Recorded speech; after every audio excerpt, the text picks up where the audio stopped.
What's good, team? Right now, I'm about to bring you guys another episode of the Explain series, and on this week's episode, I'm going to be explaining the PK Fire deck in detail.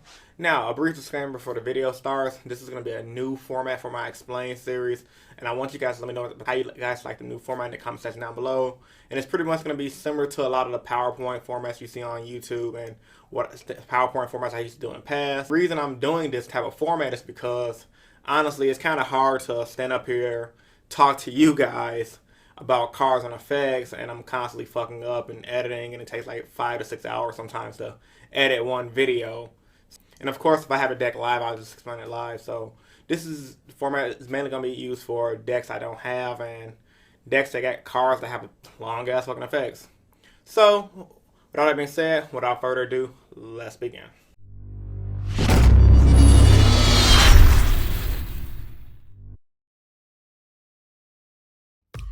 Alright guys, so this is going to be my PK Fire Explain, a guide to understanding the core of the deck. In this video, I'm going to go over a few key concepts that pretty much tell you guys how the deck work and etc. So let's begin. Starting off with, the deck is pretty much the newest version of Burning Abyss. It controls the board, it maxes out on Twin Twister, I forgot to add the Solemn Strike, but it maxes out on Solemn Strike as well. It runs 3 engines, it has a general rank 3 extra deck. Examples of that would pretty much be like cards like Levier, the Dantes, and etc. So the extra deck pretty much didn't change that much. And also it has the new boss monsters, Beatrice and Dante Pilgrim. Beatrice, with her effect, it basically reads you can XYZ summon this card by sending one Burning Abyss monster from your hand to the graveyard. By using one Dante you control as the XYZ material, all of Dante's materials of course go to Beatrice. And then, pretty much once per turn during either player's turn, you can attach one XYZ material from this card, summon one card from your hand to the graveyard. If this card is with your possession, it's destroyed by your opponent's card effect. And sent to your graveyard, you can special summon one Burning Abyss monster from your extra deck, ignoring summoning conditions. Now, the ignoring summoning conditions part is very important for this guy right here, Dante Pilgrim. 3 Burning Abyss monsters with different names to bring them out. Must be fusion summoned and cannot be special summoned by other ways. Now you guys can pretty much see why Beatrice is really important to bring him out and why the deck runs 1 to 2 of him typically. Cannot be targeted by an opponent's card effect. Once per turn during either player's turn, you can send one Burning Abyss monster card from your hand to the graveyard, draw 1 card. If this card is destroyed by battle and sent to the graveyard, or if this card you control is destroyed by battle by an opponent's card effect, you can send one random card from your opponent's hand to the graveyard. So it's really good in the Cosmo matchup. You can craft with a ship, take a card out your opponent's hand. In addition to that, he cannot be targeted by card effects, which is always good, and then you can send a Burning Abyss card from your hand to the graveyard to draw a card. So overall, he's a really powerful card. Dante, Pilgrim, and Beatrice work coincide side by side by just allowing to abuse Burning Abyss monsters. So very good, very powerful. This is definitely a Control-S deck. The Speedroid engine. Now, with the addition of Burning Abyss 2016, the Speedroid engine was introduced into the deck from High Speed Riders. Now, this is tech straight out of OCG. I don't believe a lot of TCG players thought of using Speedroids in the Burning Abyss. Pretty sure we would have picked up on it, but the OCG, they get the cards first, so you guys already know they have priority on finding shit out before we do, unfortunately.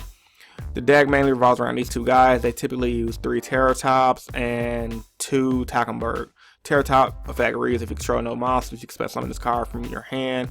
When this card is normal special summon, you can add 1 Speedroid monster from your deck to your hand. Except Speedroid Terratop, you can only use the effect of Speedroid Terratop once per turn. It's very good because the deck runs 3 of those. So if you open a Terratop, you bring out the Terratop, and then you bring out the other guy. Takenberg, if you control a wind monster, you can special summon this card from your hand. You can tribute this card, special summon 1 Speedroid tuner monster from your deck. Also, you cannot special summon a monster for the rest of the turn, except wind monster. You're going to special summon 1 Speedroid Takenberg once per turn. Now, a lot of you guys are probably wondering, how are you going to bring out Dante or any other rank 3 outside of Levier if you bring out these 2 guys? Well, if you read the first part of the effect, it says you control a wind monster, you can special summon this card from your hand. Pause. So pretty much had a period letting you know that that's that effect and that's done. Then the second effect basically reads, contribute some of the special summons 1 Speedroid tuner monster from your deck. Then the little squiggly line. Also, you can have special summon monster return. So the first effect is its own entity, and then the second effect is etc. Yu-Gi-Oh rules are really confusing, so that's why I want to throw that part in this video, pretty much. But yes, the Speedroid engine is pretty much the heart and soul and consistency of the new variant of the deck. It gives the deck tons of ways to make Dante first turn, which allows you to get into Beatrice first turn. The Phantom Knight engine. Now, this is part right here, I'm going to be bringing down all the Phantom Knight cards that you guys are going to see in the video. Also, I forgot to mention at the beginning of the video, I am using Jeff Jones' build. Pretty sure if you go on YouTube, you can find the Jeff Jones PK Fire build as a medium to explain the deck and what it does, because he's pretty much the innovator of Yu-Gi-Oh! The guy tops with the most random and shit, and he pretty much made this deck really popular amongst a lot of pro players from what I've seen. So the Phantom Knight engine pretty much runs the Break Sword, the Fog Blade, the Ancient Cloak, the Silent Boots, and the Rat Gloves. And here's the pictures on the screen, of course. Now, Fog Blade. Activate this card by targeting one effect monster on the field. Negate that face-up monster's effects. That face-up monster cannot attack. Also, monsters cannot target that face-up monster for attacks. When it leaves the field, destroy this card. You can banish this card from your graveyard. Then target the Phantom Knight monster in your graveyard. Special summon it, but banish it when it leaves. You're going to use effect the Phantom Knight Fog Blade once per turn. So this card is from games I played against Burning Abyss and games I watched Burning Abyss. Cards used offensively and defensively. You can shut off on your opponent's monsters, and you can't attack it, but negating the effect is very viable because you just remove it with Farfar or whatever. You can also shut off. You can also target your own Dante if your opponent can't attack Dante, and in your turn go into Beatrice. Very good, very powerful. It's a trap and it's ultra and it's pretty expensive, so this card helps the deck get there. Break Sword.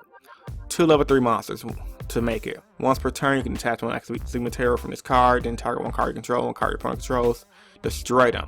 If this card is XYZ summon, it's destroyed. You can target 2 Phantom Knight monsters in your grave. Monsters the same level in your graveyard, special summon them and increase their levels by 1. Also, you cannot special summon monsters for the rest of the turn except dark monsters.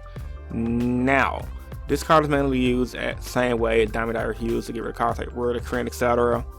And the main thing, what makes this card so expensive and good in the deck, is the fact that it recurs the Phantom Knight monsters to the field. You guys will see with the Phantom Knights in a moment, but by recurring the Phantom Knights to the field, you get to abuse their effects again, and etc. So overall, this card is one of the main keys to making the deck really good, and it just ultimately gave Burning Abyss a Diamond Dyer, which is what they needed for a long ass time.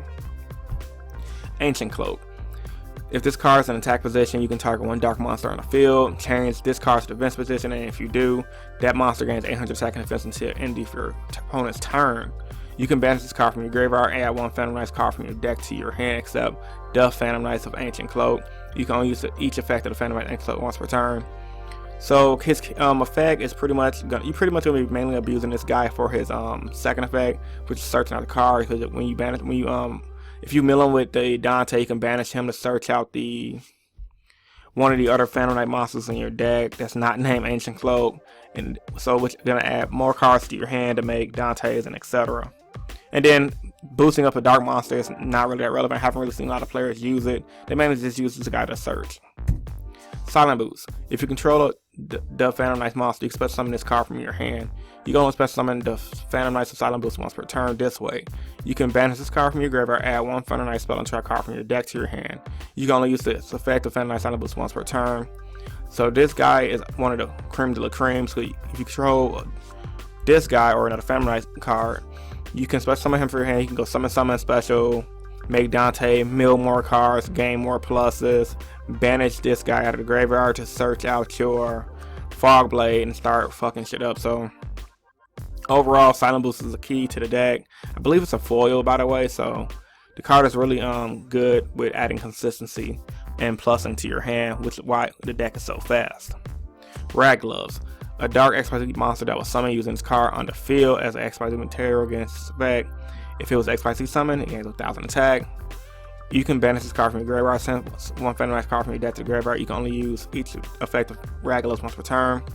So Rat Gloves XYZ effect, a lot of players aren't going to use unless they're trying to attack for gain, because they can make the Fog Blade at 3000 beater and run over Cosmo, big ships, and etc. But his second effect by sending Phantom Knight cards from your deck to the graveyard is going to be very important, because you can send Silent Boots, you can send Ancient Cloak, banish them to get their effects, and you can also send the Fog Blade, banish the Fog Blade to get Fog Blade effect. So for the most part, the deck the whole Phantom Knight engine in general just recur and recycle, and they're very consistent in what they do, which is spamming to the field and adding each other to their hand, making the XYZ rank 3 plays. Final thoughts. So the deck is very strong, but it's not the best in my personal opinion. It's very consistent because it has tour guide as plays in addition to having their own tour guide. In addition to have the Burning Abyss monsters that's going to make Dante, and which make Beatrice. The deck focuses on making Beatrice and sending Burning Abyss cards, whatever one's in your favor, to gain advantage. Like you can send Farfa with Beatrice to banish a card opponent's monster that's going to hurt you. You use Beatrice to send whatever Burning Abyss you need to give you the best situation.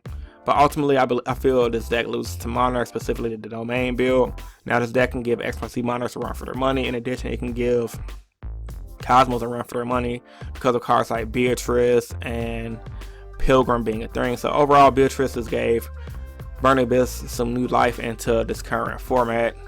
So this was the end of the podcast / portion of the video. If you guys enjoyed this part of the video and want to see it in future videos, and you guys thought it was more helpful than the usual way I do these videos, let me know in the comment section down below.